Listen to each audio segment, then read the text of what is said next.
મારો પ્રેમી દગાબાજ છે, મારી સાથે વિશ્વાસઘાત થયો છે. આ શબ્દો છે એક એવી લાચાર મહિલાના જેણે પ્રેમમાં સર્વસ્વ ગુમાવી દીધું છે. અમદાવાદના નારોલ વિસ્તારમાં પ્રેમ અને દગાની એક એવી કહાની સામે આવી જે સાંભળી કોઈ પણનું કાળજું કંપી ઉઠે. અમરેલીની વતની આ મહિલાએ પોતાના પ્રેમી મિહિર શૈલેષ જયસ્વાલ માટે પોતાનો હર્ષભર્યો સંસાર, પતિ અને ઘર છોડી દીધું હતું. પ્રેમીના કહેવાથી તેણે છૂટાછેડા લઈ લીધા અને 7 મહિના પછી તેની સાથે રહી. પણ જ્યારે લગ્નનો સમય આવ્યો ત્યારે પ્રેમી મિહિર સાફ કરી ગયો. મિહિરે નિર્દયતાથી કહી દીધું, હવે તું મને ભૂલી જા, હું તને ભૂલી ગયો છું.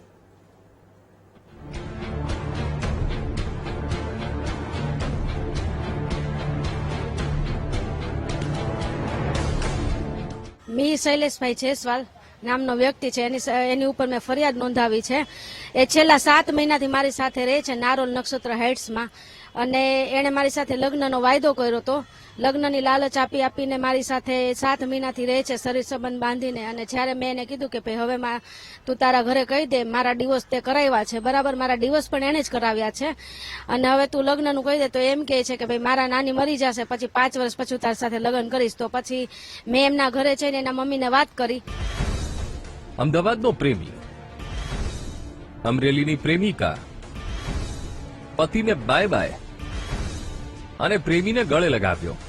આજની કહાનીમાં ફરિયાદ છે, નફરત છે, પ્રેમ છે અને ગુનો પણ છે. આખી ઘટના ચાલુ કંઈક આ રીતે થઈ હતી.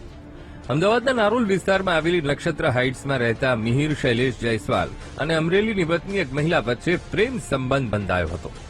આ પ્રેમમાં મિહિરે મહિલાને એવા સપના બતાવ્યા કે મહિલાએ મિહિર સાથે રહેવા માટે પોતાના પતિ સાથેના વર્ષો જૂના સંબંધો તોડી નાખ્યા અને છૂટાછેડા લઈ લીધા.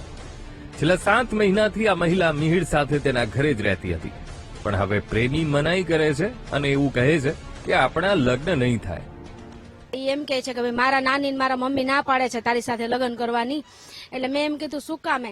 તો એ કે તારા ડિવોર્સ થયા છે ને તારે ઓલરેડી આગળ 2 બાળકો હતા. તો મેં કીધું, તો મને પછી ખબર પડી કે ભાઈ એના મમ્મી, જે મિહિરના મમ્મી છે, બરાબર, એ પણ એમના ઘરવાળાને છોડીને બીજા એક મનીષભાઈ મોદી કરીને એક વ્યક્તિને રાખીને બેઠા છે. તો મેં કીધું તારા મમ્મી બીજા વ્યક્તિને રાખીને બેઠા છે, એ પણ કુંવારો છે, તો એ જ મેટર તારીને મારી છે. તો પછી તારા ઘરે ના શું કામ પડે છે? ના પાડે તો તું મને અલગથી રાખ, બરાબર, કેમ કે મારે શું સમજવાનું. મારી નાની મનાઈ કરે, મારો પરિવાર રાજી નથી, તારો મારો સંસાર શક્ય નથી, તું મને ભૂલી જા, હું તને ભૂલી જઈશ. 7 મહિના સુધી પ્રેમી પ્રેમિકાની સાથે રહ્યો, લગ્નની બહુ વાતો કરી. પતિને છૂટાછેડાનો મામલો પત્યો અને લગ્ન કરવાની વાત આવી ત્યારે પ્રેમી મિહિર પોતાના વચનથી ફરી ગયો. હવે તે બહાના કાઢી રહ્યો છે કે તેની નાની લગ્નની ના પાડે છે. મિહિરનું કહેવું છે કે જ્યારે મારી નાની મૃત્યુ પામશે તેના 5 વર્ષ પછી હું તારી સાથે લગ્ન કરીશ. આ સાંભળીને મહિલાના પગ નીચેથી જમીન સરકી ગઈ છે. વર્ષોનો વિશ્વાસઘાત અને પરિવાર છોડ્યા બાદ હવે તે ક્યાં જાય? આખી ઘટનામાં તે મહિલાને સાંભળીએ તે શું કહે છે. મિહિર, હું અમરેલીથી અમદાવાદ છે ને, મારી ફ્રેન્ડ હંસાબેન છે, એના ઘરે મારી ફ્રેન્ડને મળવા આવી હતી. તો મિહિર દારૂનો ધંધો કરે છે, તો ત્યાં દારૂની બોટલ એના હસબન્ડને આપવા માટે આવેલો હતો. તો ત્યાં અમારી બંનેની મુલાકાત થઈ હતી. તો એ પણ મરાઠી છે ને હું પણ મરાઠી છું. એટલે પછી એણે મને એનો નંબર આપ્યો ને એમાં મેં વાતચીતમાં આગળ વધ્યા. ને પછી મને નારોલમાં ડ્રીમવિલા હોટલ છે ને, ત્યાં 2-3 વખત મળવા બોલાવી. અને પછી એણે મને અમરેલીથી અમદાવાદ વટવા રહેવા માટે બોલાવી લીધી. 2 મહિના મને ભાડે રાખી ત્યાં. અને નક્ષત્ર હાઇટ્સમાં એનો પોતાનો ફ્લેટ છે. મિહિરની માતાને અન્ય સાથે અફેર છે. તેની જેમ મને પણ સુખી રાખી શકે?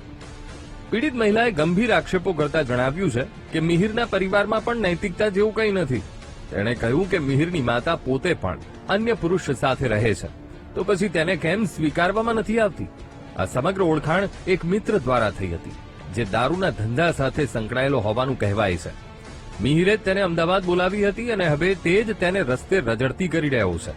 નવરાત્રીના બીજા દિવસથી ત્યાં ફ્લેટ ભાડુઆતને ખાલી કરાવીને ત્યાં લઈ ગયો મારો સામાન ભરીને કે તારે અહીંયા રહેવાનું છે, તું મારી ઘરવાળીને હું તારી સાથે લગ્ન કરીશ ને હવે આપણા બેન અહીંયા જ રહેવાનું છે. ત્યારથી મારી સાથે છેલ્લા 6-7 મહિનાથી 24 કલાકમાંથી 18 કલાક રહેતો. સાંજે ખાતો પીતો સૂતો રહેતો, ખાલી એના નાનીના ઘરે નાવા ને જમવા માટે જ જતો. પછી આ બધી ખબર પડી તો હવે એમ કહે છે કે મારે તારી સાથે લગ્ન નથી કરવા.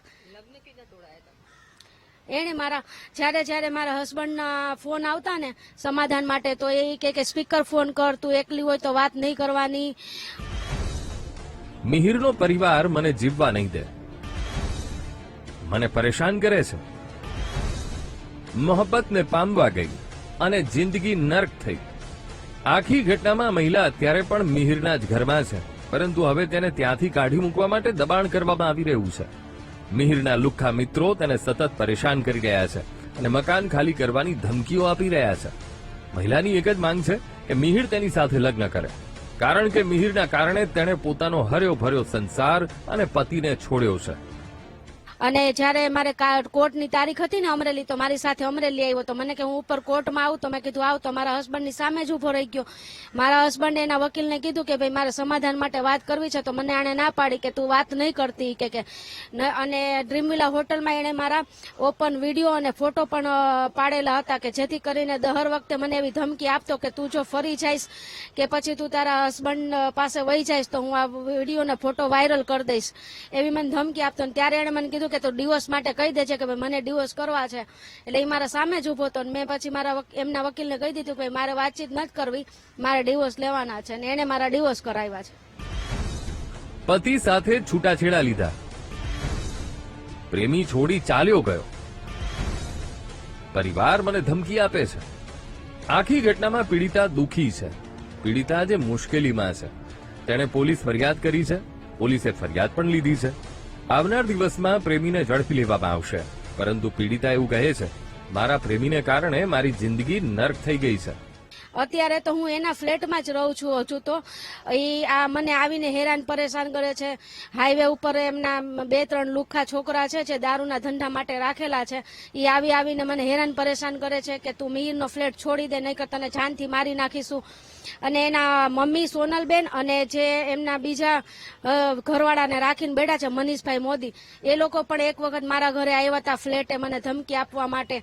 એટલે એ લોકો મને હેરાન પરેશાન કરે છે, ફ્લેટ છોડી દેવા માટે મારી નાખવાની જાનથી ધમકી આપે છે. અને અત્યારે તો હું નથી કઈ જોબ કરતી, નથી મને કોઈ આવક. ન્યાય માટે બલખા મારતી આ મહિલાએ અંતે હિંમત હારી છે. તાજા મળતા સમાચાર મુજબ આ પીડિતાએ આપઘાતનો પ્રયાસ કર્યો છે. હાલમાં તેની હાલત ગંભીર જણાતા તેને હોસ્પિટલમાં ખસેડવામાં આવી છે. મહિલાએ સ્પષ્ટપણે કહ્યું છે કે જો તેને કંઈ પણ થશે તો તેના માટે પ્રેમી મિહિર, તેની માતા અને તેના પરિવારના અન્ય સભ્યો જવાબદાર રહેશે. એના કામથી બહાર જાય છે, આવે છે, અમે કઈ તને સીસીટીવી ફૂટેજ એમ ના આપીએ, એટલે એ લોકોએ ના પાડી દીધી. અને એનું સીસીટીવી ફૂટેજ પણ મારી પાસે છે. એટલે કાલ સવારે કદાચ મને કાંઈ પણ થઈ જાય તો એના જવાબદાર મિહિર, એના મમ્મી સોનલબેન ને એના બીજા પપ્પા જે છે મનીષભાઈ મોદી, આ 3 રહેશે. હાલ પોલીસે ગુનો નોંધી તપાસ તેજ કરી છે. હજુ સુધી આરોપીની ધરપકડ થઈ નથી. પોલીસે તપાસ તેજ કરી છે. આવનાર દિવસમાં આરોપીની ધરપકડ થશે ત્યારે પૂરી કહાની સામે આવશે. એક વાત નક્કી છે, પ્રેમિકાએ પણ વધારે વિશ્વાસ કર્યો હોય તેવું લાગે છે.